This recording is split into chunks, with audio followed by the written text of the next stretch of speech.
श्री स्वामी समर्थ. हे बघा आता काहीतरी चटपटीत खाऊ वाटतंय. एक तुम्हाला दाखवणार आहे. इथं पापड भाजून घेते. पापड भाजल्यावर बघ मी तुम्हाला काय करणार आहे ते दाखवणार आहे.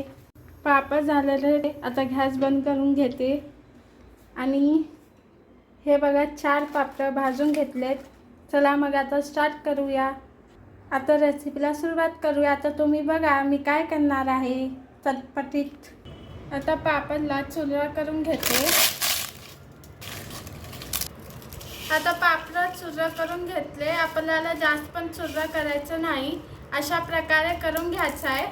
आणि आता घालूया कांदा, टमाटर, कोथिंबीर बारीक चिरलेली आणि आपली आवडीनुसार हिरवी मिरची. कांदा आणि टमाटर दोन्ही बारीक चिरून घेतले. तुमच्या चवीनुसार मीठ. हे आहे काळं मीठ, लाल तिखट. हे आहे चाट मसाला. तुमच्या आवडीनुसार घालू शकता. कुणाला किती तिखट जास्त पाहिजे, कुणाला कमी पाहिजे. आणि हे घातलेलं आहे जिरे पावडर, भाजून घेतलेली जिरे पावडर. आणि आता घेतलेलं आहे उकडलेले बटाटे. मी घेतलेले 3. तुमच्या आवडीनुसार तुम्हाला किती पाहिजे तर घेऊ शकता. उकडून ह्याला बारीक चिरून घेतलं मी. आता ह्याच्यात घालूया. हलक्या हातानं सगळं मिक्स करून घेऊया. म्हणजे आपले सगळे मसाले जे पण लाल तिखट मीठ घातलेलं आहे ते सगळं ह्याला मसाला लावून घ्यायचा आहे. मला मराठी बरोबर येत नाही तर सगळेजण समजून घ्या. मला हिंदी परफेक्ट येते. आता काय करणार आहे, पापड चाट करणार आहे. तुम्ही ओळखला का? आपल्याला तोंडाला पाणी सुटत असेल.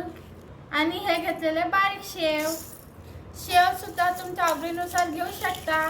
आताच मला करताना पाणी सुटलंय. कधी खाऊ असं झालंय. मग तुमच्या तोंडाला पण पाणी सुटलं असेल. मग या खायला सगळेजण. आता ह्याच प्लेटा घेऊन मी खाणार आहे. का आता मला आता भूक लागलेली आहे. कधी खाऊ असं झालंय. मग ह्याच्यातच घेऊन खाणार आहे मी.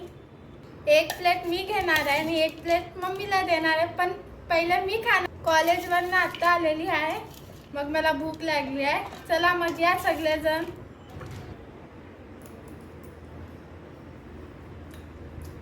छान झालंय बघा का. तुम्ही पण करून पहा नक्की.